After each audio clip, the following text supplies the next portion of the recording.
Hi, Winnie. First of all, just bring us up to date on the injury situation, please. Are Jordan Henderson and Andy Robertson available this weekend? Is Sadio Mane fully fit? And is Fabinho available as well? Because we didn't see him at training last night.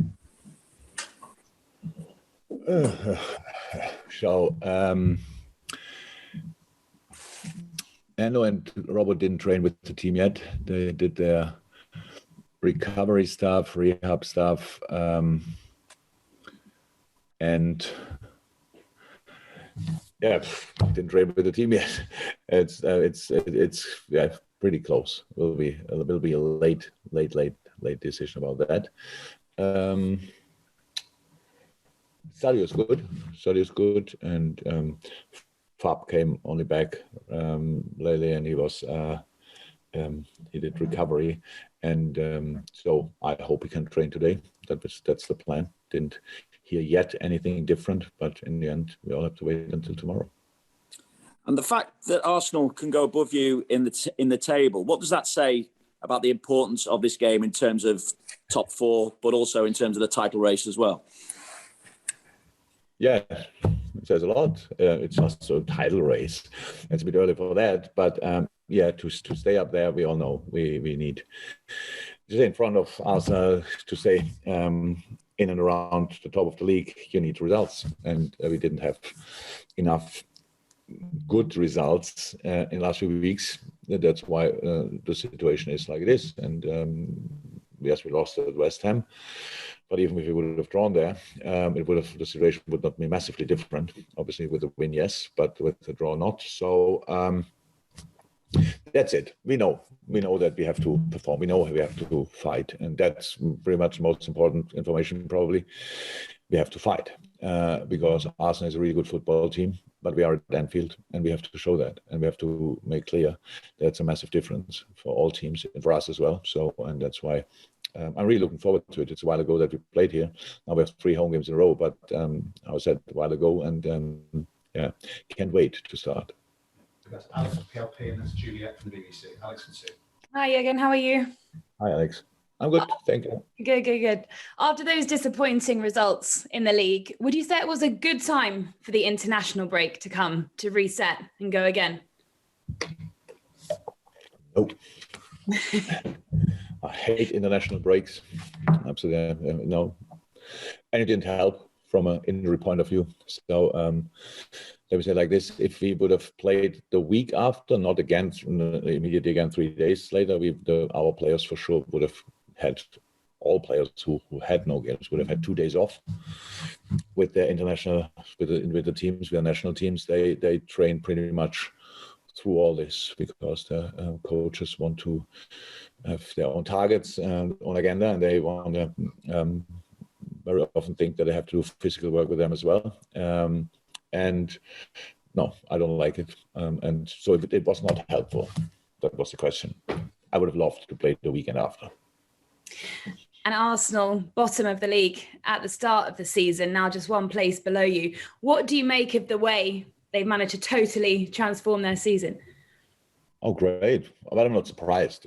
Look, the season starts, the winner of the first match day. If you win the first match 4-0, you get asked questions about can you win the league, stuff like this. And you think, oh my God, it's really early. If you lose the first game, then you are directly in the relegation battle.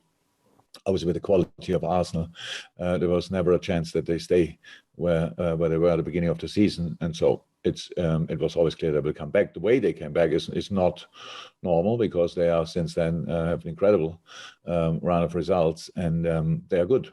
They are good. They know they were lucky in 1 or 2 games where it could have been different. All these kind of things. Crystal Palace played an incredible game against Arsenal, for example, and I think Arsenal equalized late, if I remembered right. And but these kind of things you need to get results together, and it's what they did. And they won a lot of games, and that's where they are. But we are not surprised that Arsenal is a really good football team, and but we have to make sure that nobody forgets that we are a really good football team as well.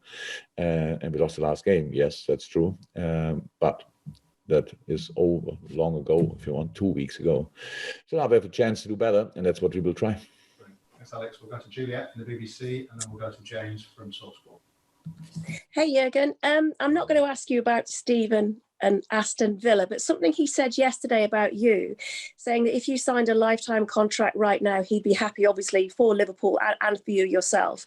I know last month you spoke about, you have 3 years left on your contract until 2024. Would you look beyond that if that contract offer was there? Wow. Wow. I thought Stevie said a lot of nice things and really smart things. And I watched the press conference. He was incredibly good and mature. Let's talk about Aston Villa and Steven Gerrard and not Liverpool and Steven Gerrard. And now you make of this that question. I don't have to think about these kind of things in the moment, thank God, because we are in the middle of this season and that's all what we are focused on. And I really think I spoke often enough. No other manager gets asked that often about things what happened in 2.5 years or 3 years or 4 years. So at least I don't know. And I didn't think about it until you asked me now. I don't want to think now about it. So it's all fine how it is. And it's over when it's over, but it's far away from being over. So let's focus on that. Thanks, Jules. We'll go to James from TalkSport, and then we'll go to Carl from BBC Merseyside. James. Jurgen, Mikel Arteta said last year after you played that even if his side pressed perfectly against you, you have Virgil van Dijk who can play a 60-yard pass straight to the chest of Mo Salah. When you talk about Van Dijk from a defensive point of view, he's obviously sensational as a player, but from an attacking point of view, how much of a weapon is he for your side? Yeah, very important to mix up our build-up is very important. He's not the only one who can play this ball, but he can play this ball. So that's good. I think the boys, our centre halves, improved in the last few years a lot in all the build-up situations, and they very often are the first ones to get the ball from the goalkeeper. So it means that's an important role. They don't have to play the final pass, but they can play whatever. The second last or third last or whatever. So that's how it is. And the main thing about these kind of things is if you mix it up, we feel that very often ourselves, it makes it just more difficult for the opposite team to adapt to it, because you think you have an idea for this pass, you have an idea for that pass, you can close the center, you close the gaps, all these kind of things, and then they play over your head. Many teams do that with us constantly. And so we thought years ago we should try that as well. And yes, it's Virgil is a really good player, and I'm really happy that we have him. And yes, he has plenty of strength, and hopefully he can show them all on Saturday. If I can just ask you about Steven Gerrard, he said yesterday that you'd exchanged a few messages before the game. What messages did you send him ahead of his first game in charge at Aston Villa? No, not before the game. After he signed the contract, we exchanged messages. And there are messages, otherwise I would have posted them, which I don't do because they are private. And he said one thing, and yes, that's true. I'm looking forward to meet him, that's true. I'm really happy for him, but what we write is completely fine if that stays private. Carl with BBC Merseyside for one, then Carl Markham from Press Association, then need the hands up for the breakout section, please. Hi, Jurgen. Hi. Nico Williams, he played really well for Wales on the international break, at left back as well. He's shown his versatility. How much has he improved? And with all the games coming up, is he going to get more game time? Do you think? Is he pushing for a start? He's pushing. He did it already at Preston, which is good. And Nico's a young player, and he plays at Liverpool, which is we are a pretty good football team. It's not that easy to get in the first team on his maybe natural position. I'm not sure if really right back is the natural position, but there's Trent Alexander-Arnold, and then if he couldn't play and Nico was not fit, then James Milner played there in an incredible way, to be honest. But Nico, I saw images of his performances, and he did really well, especially offensively. Big chance against Belgium in the last minute or so. It's all about pushing, and that's what he's doing. So he's not doing anything wrong, and then it's about opportunity coming up. And on the midfield, with injuries, you've used 9 different combinations. How difficult does it make it in? Does it make it in both attacking and defending, when it's not settled as you would like as well? Yeah, it's not easy, but if it would be easy, our owners wouldn't be not pay that much money to sort all these problems. That's how it is. We have to deal with that. Would I wish to play always the same three? No, because we have too many games for that. But would it be cool to have the choice between 5, 6, and 7? Yes, that would be really cool. And would it be cool to have some training days together to have a look what works out in the best way? That would be cool as well. But we don't have neither nor, so we have to deal with our situation. And last year, a really strange situation, a centre half position. This year, it looks like we have a midfield disease, and we have to deal with that, and that's what we do. But there's no excuses for anything. We want to win football games, and we have to find a solution for the specific game. And the next one is Arsenal. Final questions in this section from Carl Mark, and then we'll go to the people who've had their hands up from in the Carl. Hi, Jürgen. Hi, Carl. Just to go back to the Nico situation, he's played more minutes for Wales than he has for Liverpool, and the Wales boss said this week that those players that are not playing games, he would support them looking for regular football in January. Obviously, he's thinking about his own position and what he can do for the Wales team. What do you think is the possibility that the Nico might have to go out on loan somewhere, maybe to get some minutes in January? Is that something you've even thought about yet, or is it just a question of holding on to players for the time being? We are really short of players. The last thing I'm thinking about in the moment is who could go on loan in the winter, and I didn't think about that for in the Nico case.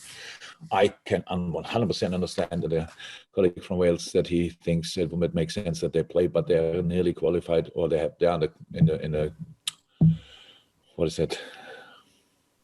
They can qualify for the World Cup with a lot of players who are not first choice in their teams. So I think it makes absolute sense that Nico is here developing every day, and that's what he's doing. And to fight through the situation, that's what he's doing. Just going on loan, and you never know where he will end up. On not Nico, but in general, a player. You have first and foremost, you have to make sure you fight where you are, because if you don't sort your problems where you are, you will carry them with you to the next club as well.